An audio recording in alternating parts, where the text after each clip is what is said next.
Izin ya, ya. Ini mengenai praktek paranormal atau dukun yang mencabuli pasiennya di Jember, Jawa Timur, terungkap. Lu pernah gak sih kepikiran, kenapa di detik ini dukun-dukun atau hal-hal yang berbau dukun di Indonesia masih laku? Apalagi dukun yang menawarkan soal pengobatan. Padahal nih, udah banyak edukasi dan berita-berita yang menunjukkan kalau kebanyakan dukun itu nipu. Edukasinya padahal sangat-sangat jelas. Kayak edukasi dari pesulap merah misalnya, yang ngebongkar cara-cara dukun dalam membuat trik yang kelihatannya di luar nalar gitu. Tapi faktanya, masih banyak yang denial atau masih banyak yang percaya dukun-dukunan ini. Nah, kenapa sih masyarakat kita itu masih banyak yang percaya ke dukun-dukun ini? Padahal edukasinya udah sejelas itu. Sebenarnya gue sendiri gak heran sih, karena gue dulu dan orang-orang sekitar gue itu sangat kental percaya dengan hal-hal yang kayak gini. Bahkan gue pengamalnya dulu. Maksud gue pengamal di sini, itu adalah gue sering ngejalanin ritual-ritual di luar nalarnya untuk mendapatkan sesuatu. Nah, ritual yang gue jalani ini itu dianggap ilmu putih di daerah gue. Atau gue bisa bilang kayak dukun-dukunan tapi ada unsur-unsur agamanya. Sedangkan dukun yang kental dengan santet, kayak yang bisa buat orang muntah paku, itu dianggap ilmu hitam karena dianggap bersekongkol dengan jin atau setan.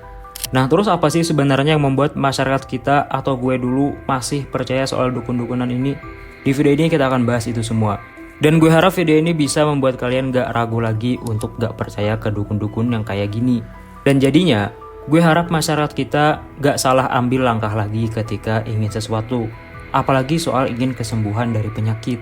Jadi selamat datang di segmen Melafakta. Agar nggak salah paham, tonton videonya sampai habis dulu.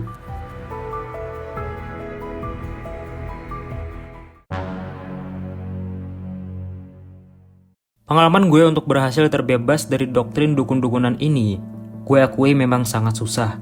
Karena melawan keyakinan diri sendiri yang terbentuk dari lingkungan kita, yang sudah kental di Indonesia dari dulu. Nah, ada 5 hal yang berpengaruh besar dalam membuat masyarakat kita masih percaya dan meyakini dukun-dukunan di Indonesia ini. Jadi langsung aja kita masuk ke yang pertama, malas berpikir. Settingan otak bawaan manusia ketika dihadapkan dengan sesuatu kejadian yang gak dia ketahui, itu adalah kepo mencari tahu apa penyebabnya. Nah, respon manusia ini dengan sesuatu kejadian yang gak dia ketahui atau yang dia anggap di luar nalarnya, itu ada 2 macam menurut gue. Yang pertama, dan yang paling banyak kita temukan di diri kita dan masyarakat kita, ya malas berpikir ini. Ketika kita dihadapkan dengan sesuatu kejadian yang menurut kita di luar nalar, dan kita malas berpikir, maka pasti kita akan cenderung menyimpulkan kejadian itu sesuai dan sependek dari apa yang kita yakini dari dulu, tanpa perlu mencari jawaban lain. Contohnya, ketika dulu gue melihat ada api di langit, gue langsung menyimpulkan tuh, kalau itu Banaspati. Karena keyakinan dan cerita soal Banaspati dari dulu sudah tertanam di otak gue. Padahal itu bisa meteor, flare, atau komet dari batu kecil di luar angkasa sana. Maksud malas berpikir yang kita bahas di sini, itu adalah nggak berpikir kritis. Nah,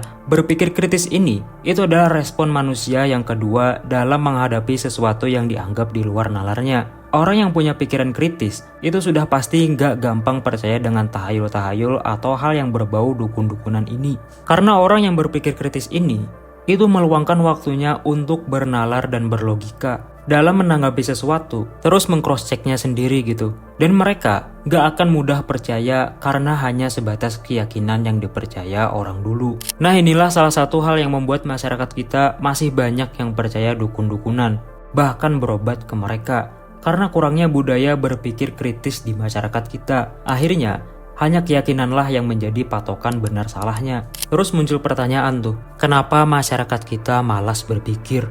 Nah, itu salah satu penyebab besarnya adalah yang kedua, pengkultusan. Sebelumnya, apa sih sebenarnya pengkultusan itu?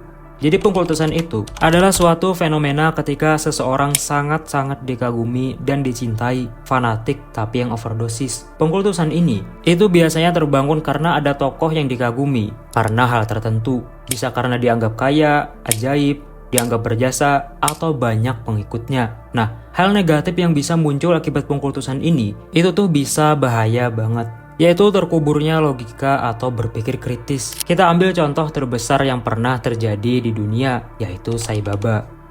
Nah, Sai Baba itu sangat dikagumi oleh banyak orang karena dianggap sebagai jelmaan dewa. Bahkan ada yang menganggap dia Tuhan. Seiring berjalannya waktu, Sai Baba ini banyak terkait dengan kasus pelecehan. Nah, di sini buruknya pengkultusan. Jadi ketika Sai Baba tadi ada kesalahan, orang-orang yang kelewat kagum dan cinta ini itu denial atau bersikeras gak percaya itu, atau bahkan mendukung tapi dengan alasan tertentu gitu. Kayak kasus pelecehan dia tadi. Itu dianggap memang proses ritual yang suci oleh pengikutnya. Si Sai Baba sampai akhir hayatnya dan sampai saat ini itu masih banyak pengikutnya. Nah, pengkultusan seperti ini terjadi juga di masyarakat kita, di mana dukun-dukun ini kebanyakan membranding diri dengan keajaiban, kayak kebal, bisa menyembuhkan penyakit, pokoknya hal yang membuat kita kagum dengannya. Jadinya susah lah tuh ngasih tahu ke pengikutnya, karena mereka pasti denial atau punya jawaban yang mendukung idola mereka gitu. Tambahnya lagi, ada dukun yang pakai kedok agama, yang mana pandangan masyarakat kita ketika mengkomen atau mengkritisi seseorang yang dianggap tinggi di agamanya, itu adalah hal buruk dan bisa kualat. Nah, inilah salah satu penyebab dan pendukung masyarakat kita enggan berpikir kritis kalau soal dukun-dukunan ini, karena terikat dengan pengkultusan ke dukunnya sendiri. Gue yakin dari kalian pasti pernah nemuin fenomena kayak gini di daerah kalian. Coba deh sharing cerita kalian di komen, agar yang lain bisa tersadarkan gitu. Hal ketiga berikutnya, ini menurut gue yang paling berpengaruh, yaitu cocok logi. Kalau lu nonton video Ferry Irwandi yang nantang soal santet ini, lu pasti tahu tuh, ada dukun yang bilang udah nyoba nyantet dia. Tapi si dukun bilang kalau si Ferry ini gak bisa disantet karena punya keturunan yang baik. Omong kosong. Nah, itu adalah contoh kecil dari cocok logi ini. Cocok logi itu adalah ketika kita mencocok-cocokkan sebab akibat atau alasan untuk mendukung opini kita. Walaupun sebenarnya alasan itu nggak ada hubungannya, tapi karena bisa masuk akal dan mendukung opini suatu pihak, maka itu bisa dipaksakan untuk dipakai agar terlihat benar. Dan kalau seandainya Bang Ferry ini kecelakaan, semoga aja enggak, itu pasti gue yakin ada oknum yang mengklaim kecelakaannya itu adalah ulah santetnya, dicocok logiin gitu. Padahal Bang Ferry ini misalnya hanya ngantuk aja di perjalanan. Terus yang keempat, pandangan ke ilmu putih.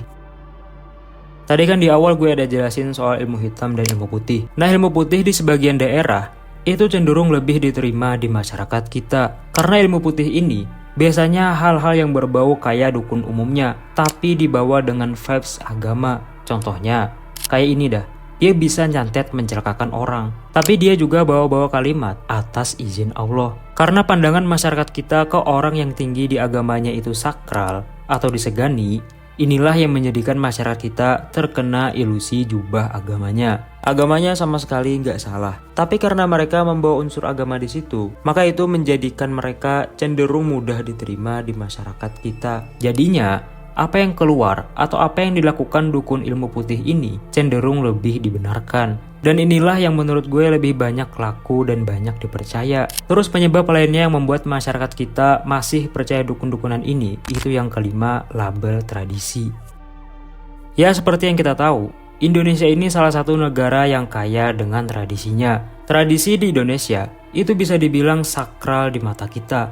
Nah, tapi sayangnya, gak semua yang dianggap tradisi atau berlabel tradisi itu baik untuk kita atau malah merugikan kita gitu. Contohnya aja, tradisi ngagetin bayi. Di daerah tertentu, tradisi ngagetin bayi ini itu sering dilakukan karena dipercaya bisa membuat si bayi ketika besar itu gak kagetan.